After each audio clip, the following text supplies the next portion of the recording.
Welcome to the Two Takes podcast. I'm your host, David Ohan, joined with my co-host, Nick. Nick, how are you feeling today? Feeling pretty good. Just coming off a good weekend of coaching, high school soccer and hanging out with friends in the other part of time, and so just ready for another week of sports in all aspects of sports. So yeah, How was your weekend of coaching soccer, Nick? you didn't set me up for the joke, so it doesn't work. But earlier, uh, he asked me if I had a good weekend of soccer, and I said, if by good you mean we lost, 2-0 to a pretty good team, then yes, it was a great weekend of soccer. So we appreciate that. You're I, welcome. I made David feel like a jerk too with that response. So Yeah, at times we can all feel like jackasses. yeah, Uh, but well, let's dive into today's just topics. I know we had to start out with a sad one of wide receiver Rondell Moore sadly passing away at the age of 25 due to suicide attempt in a garage apparently. Let's hold a moment of silence for passing of Rondell Moore.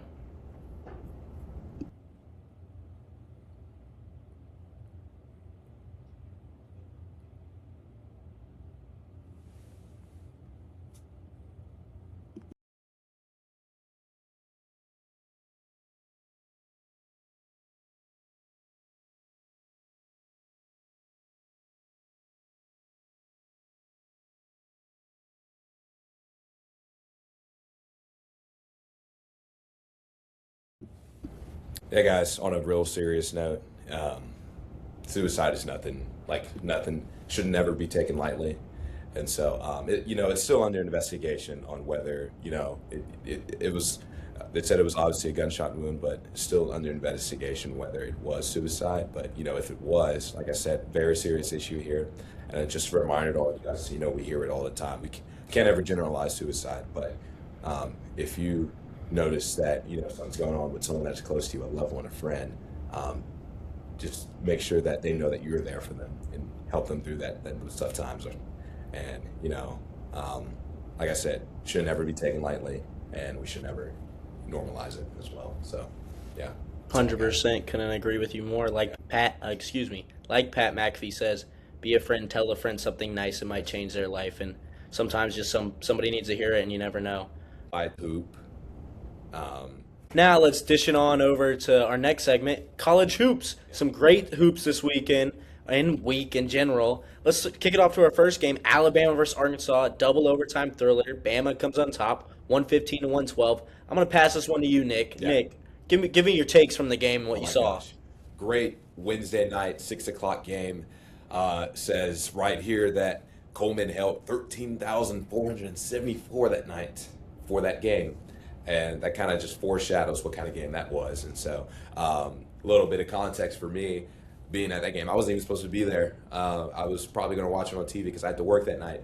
And so, luckily, I got my shift covered last minute and was able to be in person in Coleman Coliseum on last Wednesday night and just be a part of that experience. That was probably the greatest experience in Coleman that I've had.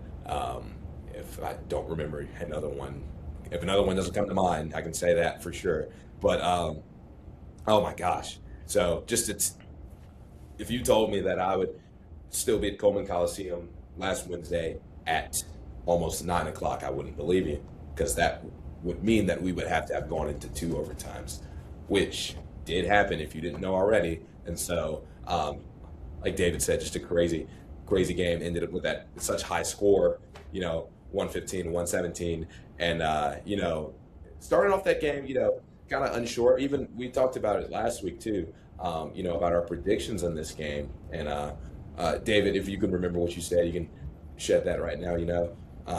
What were your predictions again? I can't remember. I had the predictions of one, I was right but wrong. Yeah, I said you are correct, 117, 115 in that score. That if Acuff gets going, because he's their leading scorer, Alabama's not going to win the game.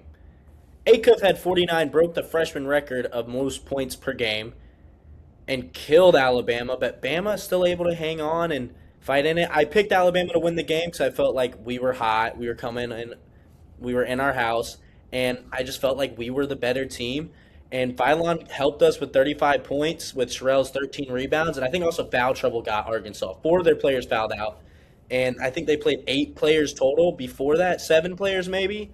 And then you saw two guys come in that shit their pants, to be honest with you. I hadn't seen two of these guys even come in, and it paid off in overtime. I believe Sherella also had four fouls, so I think if we got to a third overtime and it got really interesting, I would have liked us to win that game and if it went to three overtimes. Because I think there was one other guy that was in really bad foul trouble. Unless Nate Oates put in Noah Williamson, then we may have lost the game. Shout out to him. Um, Oh my gosh. Of course, David was going to throw that in there, but nah, we all hate Noah apparently. So, anyways, like I said, really, game didn't get honestly didn't get really exciting until probably that latter half of the second half where we started, you know, making our comeback in a way, and so we even led late in the second half before Arkansas came back and started, shooting three pointers again, and you know doing what they did best throughout the whole game. By the way, stat right here, this game was tied 13 times. 13 times, 13 different times where our score was the same, which, you can kind of expect in basketball, but it just shows like the momentum shifting in Coleman so many different times last Wednesday. And so, like I said, wasn't expecting two overtimes. Glad we could, come out with the victory. If you didn't know how it ended, the last score that was made, of course, I'm having trouble finding it. But, we scored late in the second overtime. And then, Arkansas has a chance to tie it up at the end of the second half. I'm sorry, at the end of the second overtime. And they missed their three-pointer. They missed it, and no, it was a two-pointer, my bad. Chance to tie it up with a two-point, and they miss it, and they try to dunk it too, and it just flies off the board. And obviously, everyone in Coleman is just so happy and cheering, and it was just an amazing thing to see. I think game of the year, which David probably doesn't think that too. He doesn't carry his Bama bias, but I'll let him shed light. I'll let him shed some light on that. I think it was an incredible game. I think a best game that I've ever in person. Hold on. Best game I've ever been to in person, besides maybe Texas A&M, Texas NCAA tournament double overtime last year. But rooting for my team, I didn't have a dog in that other fight, but this game was electric. I felt like the energy wasn't there halfway when we were getting our ass kicked. I told my roommate, let's leave if we go down by 20. I'm tired. It's a Wednesday night. I got an 8 a.m. class. But no, we hung in there. It was a phone booth fight. Who could outshoot somebody else? Who could land the final blow? And it took double overtime to get that. I know Brazil for them was 113, 117. He comes down, throws down the tomahawk hammer to make it 115, 117. And I was nervous, to be honest with you, Nick. I didn't know if it was a momentum shift. I felt like we were going to win, but that slam was like, oh, shit. And then Acuff, I think his legs kind of gave out. I mean, he didn't sit at all that game, and the missed putback dunk really sealed it for Alabama. But I think it's a great win, great resume builder for the Tide, and I think they should be a top 16 team in the March Madness tournament bracket. But let's jump over to maybe a bigger game, and in my opinion, now the best game of the year. Easy. Duke versus Michigan. Wasn't as high scoring. Was 63-68. Blue Devils beat Didn't go to two overtimes. that too. Blue Devils beat Michigan 68-63. Top two teams coming in. Michigan was a little bit favored. Going in, it was played in Washington, D.C., the Wizards court, where they never even had that many fans that were there last night. Maybe, no, Trae Young won't even bring that many fans in. Cam Boozer, 18 for 10 and 7 assists, led Duke in all categories. I think for a top 3 draft pick, Devonta, Peterson, and Boozer, I think he's probably the worst when it comes to skill and athleticism, but I think he plays the best winning basketball, and that's what he did for Duke. Duke out manhandled Michigan when Michigan manhandles everybody else. I know they're more physical, and no one's thought anybody could do that, and the way to beat Michigan, you'd think, would be shoot 10 to 15 threes and make them. Duke didn't do that. Duke made 6, but out-rebounded them 41-28. It's like the little brother kind of showing up, hey, I took some testosterone and steroids. I'm going to kick your ass now, big brother, and they went in there. Kind of shocked the world. Not really shocked because Duke was a big title contender already, but beat Michigan at their own game. Defensive game, they led 35-33 at the end of the first half. Never lost the lead there. In my opinion, game of the year and a great sport, great game for college basketball as a whole. Because if I think Michigan wins this game and beats them pretty handedly, I think everyone thinks, okay, Michigan's on the tier above. I really think 8 to 10 teams can really win it this year. But Duke right now for me is my favorite title contender going forward. And I think honestly, their coach should win Coach of the Year. To be honest with you, I think he is maybe the number one coach in front of Dan Hurley and Dusty May. I think he's done it time and time again, has led teams to far in the tournament. I know that's a hot take. And I'm also going to throw this at you. This was the game of the year. And I think Michigan's still very one of the top teams. I think Michigan right now, if Alabama decided to play Michigan and Bama's hot, Bama beats Michigan in the Sweet 16. Move on to Elite Eight, and that's the hot take I will take. I will probably get a lot of flame and fire for how good Michigan is, and Michigan probably will kick the shit out of us. But I believe Bama will upset Michigan in the NCAA tournament. That is my hot take of this game, and this is the game of the year. So after David the past few weeks has done nothing but just nonstop praise for Michigan and their program, and just believing that they're just going to be just a super hard team to beat. After seeing, one game where they lose by 5, David is now like Bama can beat Michigan. And that's just obviously that's the thing that a Bama fan would say. I would love to say it as well too, and I'm not going to disagree with David at all here. I'm just saying that it's just pretty crazy how obviously we kind of have some of the ingredients to the recipe here. Seeing how Duke matched up against Michigan there in that game. Just making sure that the way we defend, which. Hold on, David. When I mentioned defend and Bama in the same sentence, that's not really a positive thing, right? And so, just kind of, but I don't know. Like I said in the other episode, coaching and practices, do happen for a reason. And maybe if we get matched up somewhere in the future and March Madness in the postseason, maybe we watch some film and this is a stretch too. I can't believe I'm saying this. I can't believe David is making me saying this. Like, there's a script, and I'm reading it off, and David's got it for me. He wants me to agree with him here, and I just can't. I can't 100%, David. I'm sorry. But you don't have to be sorry, Nick. It's okay. I'm probably 1 out of 10 people that will say that. I probably will get a lot of calls and text messages after this calling me a dumbass and an idiot. But Alabama will beat Michigan. You definitely will be one of them.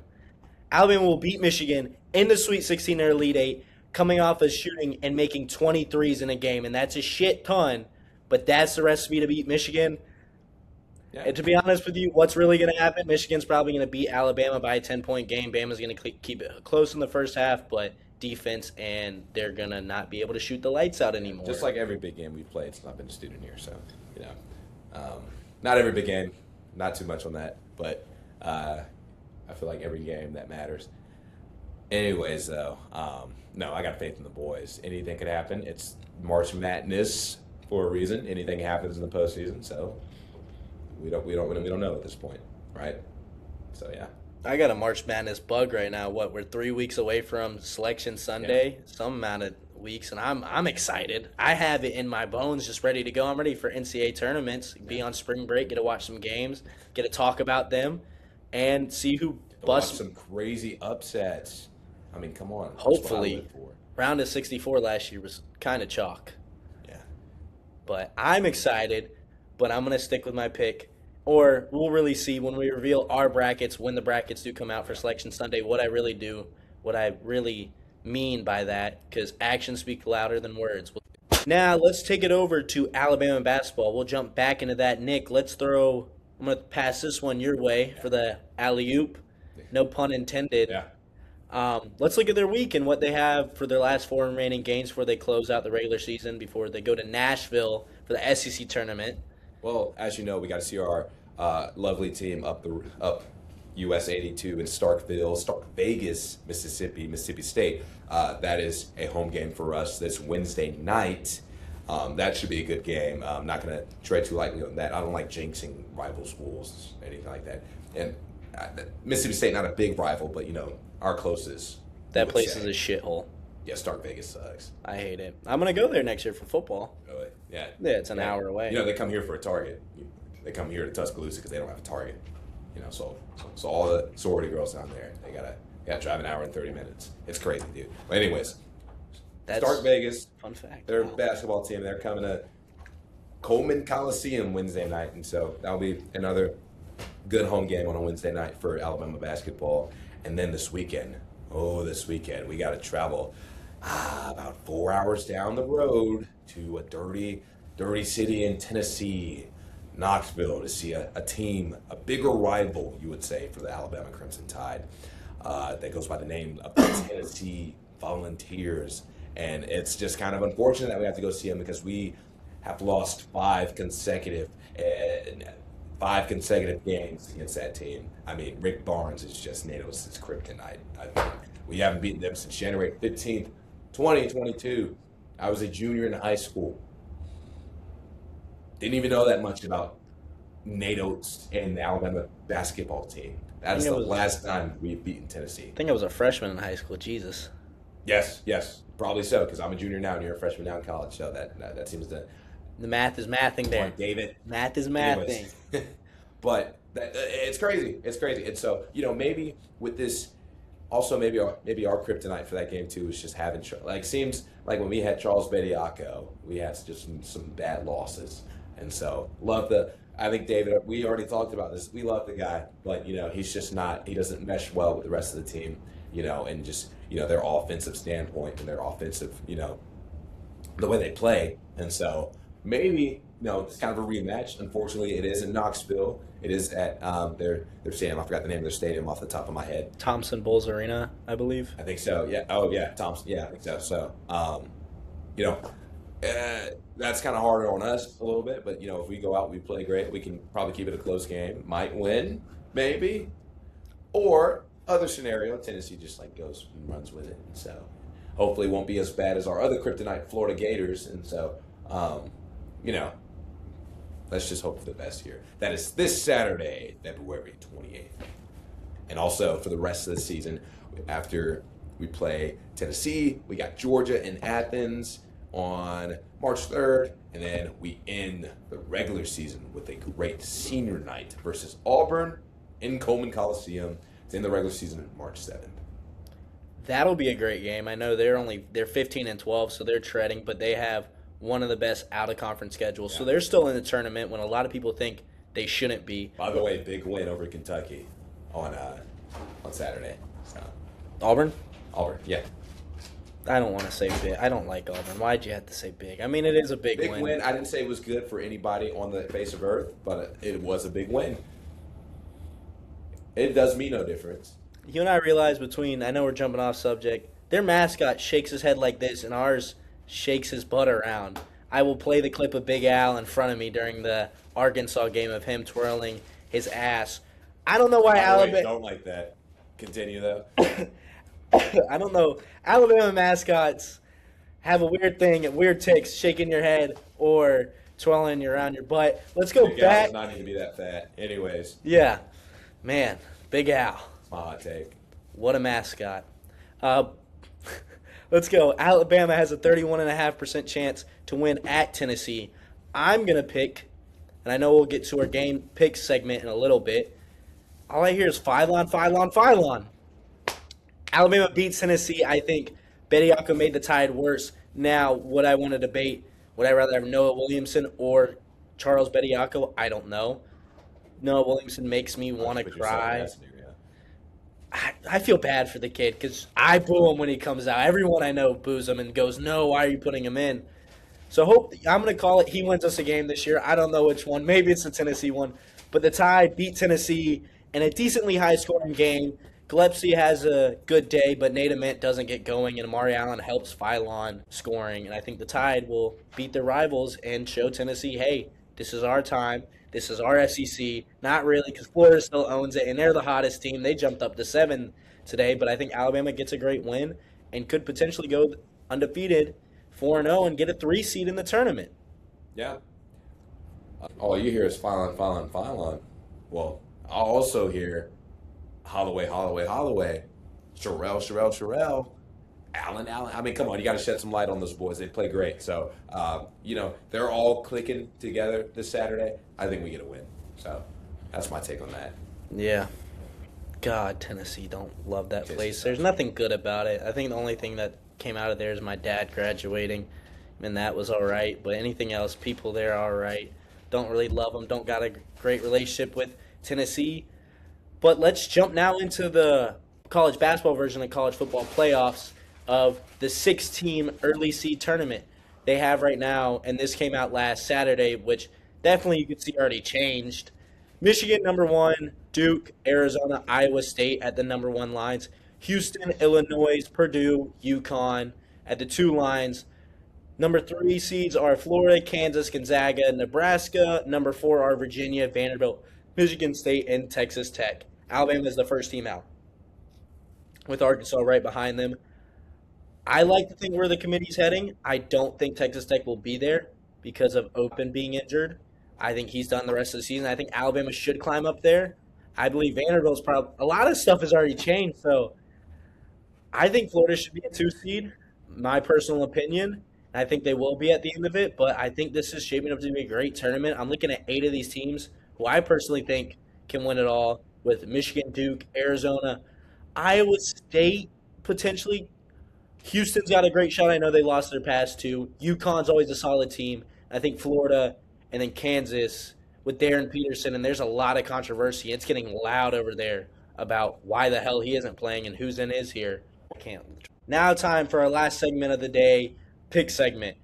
Kansas versus Houston's up. Kansas coming off a terrible loss to Cincinnati at home. One of the worst losses I think they've ever had to an unranked team at home, which Darren Peterson did play. A lot of controversy on that. And Houston coming off back-to-back losses, still in ranked number 5, losing to Iowa State at home and then to Arizona, who a lot of people are saying does everything better than them. So, Nick, and the Cougars are favored by 2.5. It's at Kansas. Kansas ranked 14th, Houston's 5th. I believe Peterson said he's going to play. We'll see. Who's your pick for that game, Nick? Give me Houston. I don't know. I really like Houston's coach. Side note, and then also I think I don't know. I think they're going to get it done tonight. Where'd you say it's at again? It's in Kansas. Oh, okay. Nah. Let me just be different here and just say Houston gets it done. Different. Excuse me. I'm gonna say I'm not gonna go with the fan favorite. Oh, and Kansas, because Kansas so hard to play in. I'm gonna go Houston. I don't think they drop another one. Even though Peterson's playing, and yes, he's the difference maker, as Emmanuel Sharp does get a foul. Just started. Kansas up 2-0. Go Houston. I think Peterson's got to get his shit together. Whatever advice is going on, I know that's been a big topic. He's just got to play. I don't know if I'd touch him as a top 3 team. He has a lot of upside, but the ceiling's not great. If I'm picking 2 or 3 and DeBonce's not there, I may go Cam Boozer. And that's a hot take that we can have another discussion for when we have more time. Now, on to our next game, which is going to be Wednesday's games. Big game in the Big East. St. John's at UConn. Oh, I thought he was going to say Alabama versus Mississippi State. We all know who's going to win that. Alabama's going to kick their ass. If they lose, I'm going to delete everything. It's going to be available to you on the great ESPN 8, or I'm sorry, the SEC Network. Yeah, no one's going to watch that game. Yeah. UConn at St. John's. St. John's right now is number 1 in the Big East after UConn lost a terrible game last week to Creighton at home against Creighton, which is a terrible team, but they bounced back, beat Villanova by 10. Villanova, a strong, kind of not dangerous team, but a little sneaky team that'll be a tournament team. Who's your pick for that, UConn or the St. Johnny Johnstone led by Rick Pitino? St. John's, man. How do you lose to Alabama's first team that they play in November every year? Come on, Creighton. He scheduled that in the cupcake month, which I like to call November. Okay. Come on, man. That's all I got to say. Wasn't Purdue in the cupcake month then? Okay, well, I forgot about Purdue, honestly. Yeah, we did play them at a home game in November. Years past, we usually don't schedule a team like a team that's that good until about December. Oh, yeah. So you're picking the Johnnies? I'll pick St. John. I'm going to take – We played them in New York. It was a pretty good game. Oh, yeah, we had a great game, actually. We ended up winning, I believe, 105-94. Yeah. St. John's kept it interesting. Oh, yeah, and they've gotten a lot better. I love Rick Pitino, but, man, I was listening to Dan Hurley talk today. I got to go the Huskies. I feel like they Okay. get their Ooh. get back. I know they lost in their previous meeting to St. John's at the Johnnies 81-72, but I think they're a lot healthier, and we'll see. And he says he needs to play his bench more, and I believe that's true for them to win this game, but I think UConn gets it done in a tight fist fight phone booth battle. And then let's move on to our next pick, which will be Thursday night. Purdue, Michigan State at Purdue, number 8 versus 13. Nick, I'm going to go first on this one. I know I don't like picking with them. I believe in Purdue getting it done. They don't feel like they lose at home. I know they got their ass kicked by Michigan, but Michigan State is not the better team in the state of Michigan. So give me Purdue to win that game. No, I 100% agree with you. Not really counting on Michigan State to get too crazy on Thursday night. So give me Purdue. I'll be watching that game closely. There's no other great games on. Let's go to Friday. Michigan travels to Illinois, who I didn't even realize was this good as number 10 as we beat them earlier in the year. And actually, in fact, Tennessee did lose to them. Michigan, number 3, travels to number 10, Illinois. I will take the Wolverines, even though I said Bama will beat them. I think they're going to kill Illinois, and I think they're going to run away, honestly, with the Big Ten tournament when it gets time to there. Yeah, no, same with me. Illinois, I know I'd watch that game. I'd watch us play that too. If we're still going on the logic that we could upset Michigan in the postseason, Michigan gets it done against Illinois. So Yeah, I like the Wolverines there. And then Saturday, the big slate, number, excuse me, number 17, Alabama travels to number 22, Tennessee. Nick, who's your pick in that game? ah, give me Alabama. Let's break this 5 streak loss, and let's just show the Volunteers what we're made of going into Yeah, the postseason. I'm going to agree with you. At Tennessee 10s and Alabama 6. Give me Alabama to beat Tennessee at home in the 5-game streak and end the season 4-0, going in the tournament, riding hot. Probably will lose to Florida, hopefully in the final. Yeah, But play that shit to a Alabama minute. beats Tennessee. Now, an 11 a.m. Central start here. Virginia, the 11th team in the nation, travels to little old Duke. Nick, I guess Give me Duke. yeah, I'm going to take Duke after I think they're the best team. I don't think Virginia's that good, honestly. I think they do a lot of things well. I don't know how far they go in the tournament. Personally, I think Duke is going to slaughter them as they rarely even lose at home. And I think if this was at Virginia, I think they still beat them Yeah. personally. Um, Another game to look forward to. Number 24 Louisville at Clemson. Clemson has dropped the past few games, losing to Florida State, who's 14-13. But the Seminoles, they're hot. They could shake up. They could shake up a couple teams. I don't know if they'll make an at-large bid. They probably still have to win the ACC. I know they barely lost to Virginia, which is a good loss. But having too many losses stack up, I don't think they'll make the tournament personally. Give me Louisville in that game at Clemson. Yeah. Give it Louisville as well, man. Cardinals Let's take go, it. Cardinals. Yeah. Take it there. Okay, and then 3 p.m. Arizona. This time, Arizona to get their get back on Kansas. Number 14, Kansas travels to Arizona, which I think Darren Peterson will play. Give me the Wildcats to beat Kansas in a get back game, and Peterson does play. Oh yeah, give me Arizona as well. I mean, Arizona as well. it's just such a super hot team. I don't think they've fallen out of the top 10 since the beginning of the season. I mean, our game against them we struggled, and so that's just. I'm not going to say that's an elite team, but they know what they're doing. I think they are They know what they're doing. Yeah. really, really, really great team. And Iowa State, Texas Tech. Nick, your picks on that game? It's at Iowa State.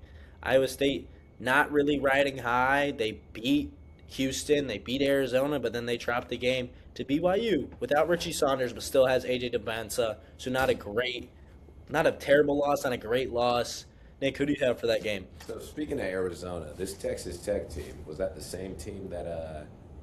Oh my gosh, beat Arizona? With JT Toppin. Now JT Toppin's out. Oh, you just made things interesting. Hmm. Uh, Give me Texas Tech still.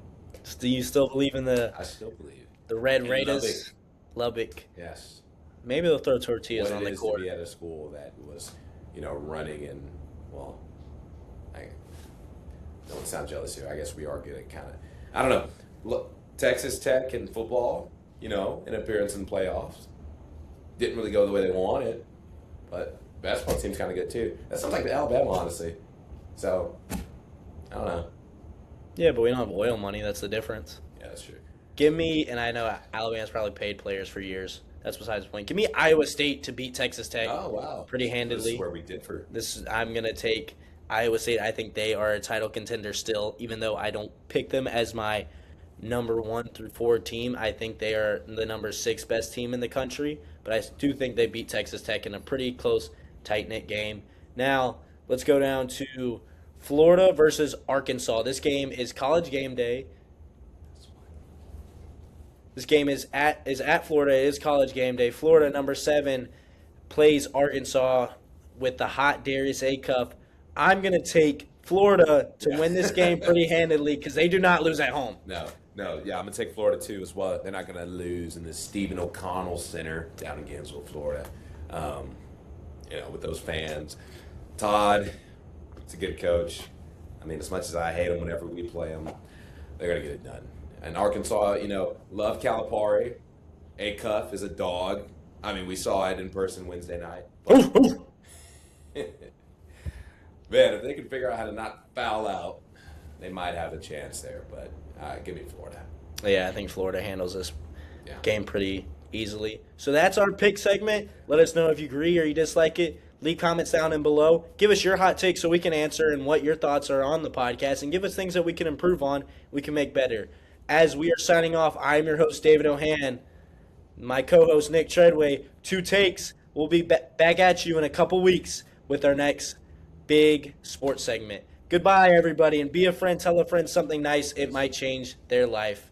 R.I.P. to Rondell Moore, and hope his family is doing well. Yes. Have a great night, everybody. Great 2 weeks, y'all.